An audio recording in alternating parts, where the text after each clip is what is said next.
better than last week, and now I can celebrate on the Friday that now it's as if today is Eid al-Adha for me, that now I've returned back to Allah. But I have to implement those principles which are there, the striving which is there, the monotheism which is there, the simplicity which is there, the detachment which is there, so on and so forth. Then of course we're also practicing the Hajj in this life.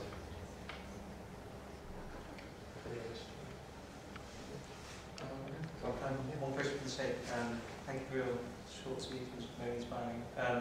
So one question is that some people, if you go for Hajj and your father pays for you as a gift, does it count as fulfillment of your obligation, or do you still need to go under your own money? A very good question, but the question being, if somebody gifts you the money, basically, can you still go for Hajj? Is it counted as a Hajj for yourself? Once you're gifted the money, now that money is yours, basically. So now the fact that you're going for Hajj, it's like you're going with your own money. Or if somebody gives you Hajj, if somebody already pays for you, then it's basically now yours. Everything has fallen into place, all the requirements are there. So then yes, it does become incumbent, and yes, it would be counted as your Hajj. Any other questions?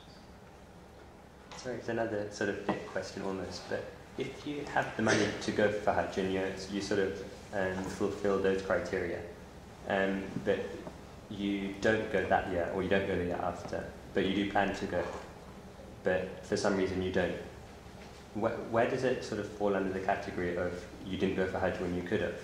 And when does it fall under the category of you had the intention that you didn't go? As soon as somebody's able to go, that's it, he has to go. It's possible somebody halfway through the year, he says, okay, I'm able to go. Of course, he can't go in Ramadan for Hajj. So he has to have that money when the Hajj comes in. But if he's got the money, the Hajj, all the requirements are met, and he still doesn't go, then he'd be counted as somebody who didn't stick by the principles and the laws that are set for him. And if he was to die thereafter without having performed the Hajj, then Allah has it's in His right to question as to why you didn't go for Hajj when everything was in place. And is it just a financial requirement, or does it also have to be sort of within your holidays, if you get what I mean? For students, for example. With all of your requirements and all the contracts you've made, for example, with the mortgage, so long as I can continue the repayment. With work, if I know I can only take X amount of holidays and I've used them, then of course I can't go ahead and just come out of work for the sake of going for Hajj if I know I'm going to find it difficult to come back into work. If I've got another commitment that I've already accepted previously, another promise that I've already kept, for example, let's say I've got exams in uni. I can't just miss my uni exams for going for Hajj. I've got a commitment, you have to fulfill that, and then later on go for Hajj. But if it's something that I can work around, like I can get my holidays in these days, or Hajj falls in Christmas holidays, then of course I have no excuse and I have to go. Any other questions? This can be answered by anyone, I suppose, but the student experiences, they were very sort of, they focus more on things that you can implement, like when you came back, or things like, for example, persevere or be patient while you're there with everyone. And also your own personal, like if you tell this younger person to pray, then you don't want to feel like people then not pray yourself, that kind of thing. But from sort of my own experience, I could possibly have that same experience by going to Wales, for example, on a camp. I'd have sheikhs there who can give me spiritual motivational lectures, and I could like have these special moments which you described really well. I could have those special moments in Wales, for example, on top of a mountain, and I'm just thinking about Allah. What is it so special about Hajj that you wouldn't get from that sort of Wales experience?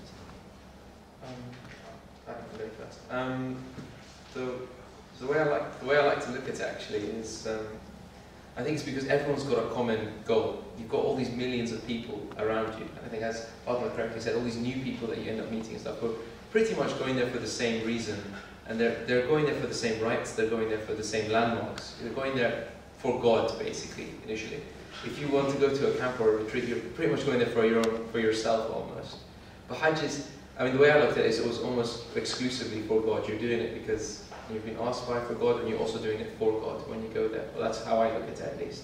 And so when you do anything there, or when you think to yourself, or when you talk to yourself when you're there, or when you reflect, you're doing it for God, in the name of God. And it means so much more I think, with those surroundings and in that time and place. I mean, that's at least for me. So.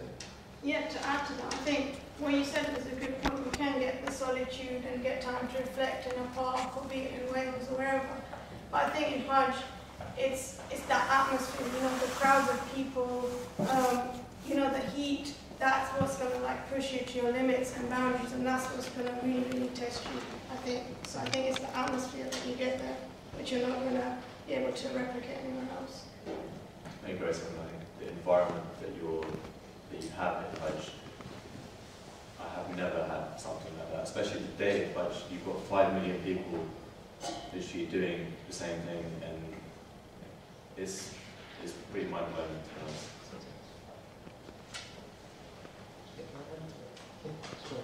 Can I question on that? Sure. So then you can answer it. No. So, where you went 1,000 years ago, or what if you go this year and there were no 5 million people? And what if it was a reasonably cloudy, you know, Saudi Arabia at the time? You know, I'm just trying to remove the things that sometimes we talk about, so the patience of working with people. So then I'll let you carry on. For his question.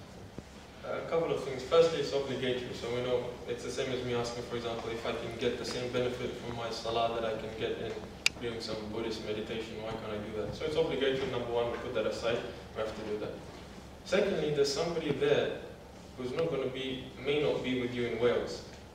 The successor of the Prophet, the 12th out of the 12th, who we know is going to be in Hajj, whose presence you will be in. When you're doing Tawaf, he'll be there doing Tawaf. When you're in Arafah, his presence will be there in Arafah.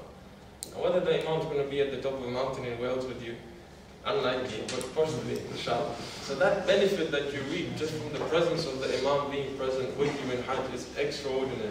We may not see it, but we know it's there. Then we have things like actual objects, actual places that have their own sanctity, that have their own aura. When you go for the visitation of a shrine, it has a spiritual aura with it. You can feel it, you know it's there. You know that your ad'iyah, your supplications to Allah are accepted in certain places. And the same in the Kaaba. You have things like the water of Zamzam, that has its own benefits to it. Now you might say, okay, I can take a bottle of Zamzam and go to Wales. But just being in that environment, having those spiritual benefits around it, and knowing that you're actually accomplishing something that Allah wants you to do, it'll have many better benefits and greater benefits than our own retreats, for example. Of course, they have their own benefits as well, but you can't weigh up the two. I think what you were describing by like a cloudy kind of Mecca is almost like an Umrah. Like you told them, there's less people, it's much more accessible. And I guess in that way, that's why, I mean, I used to say Hajj is probably more of an amplified version of Umrah in that way.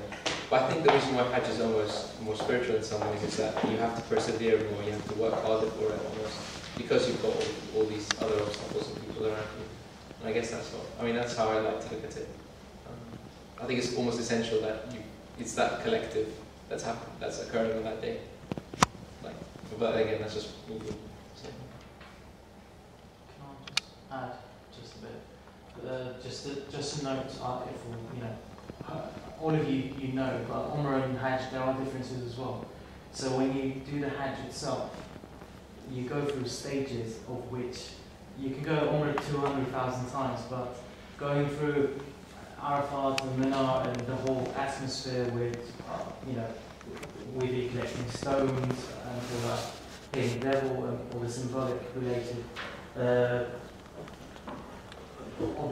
obligatory acts that you have to do within the Hajj, there is this distinct difference. And another thing that I just wanted to point out is it's not just the concept of as much as the people and the crowds, etc. It's a mini project of what we should be doing on a regular basis. Now I don't know.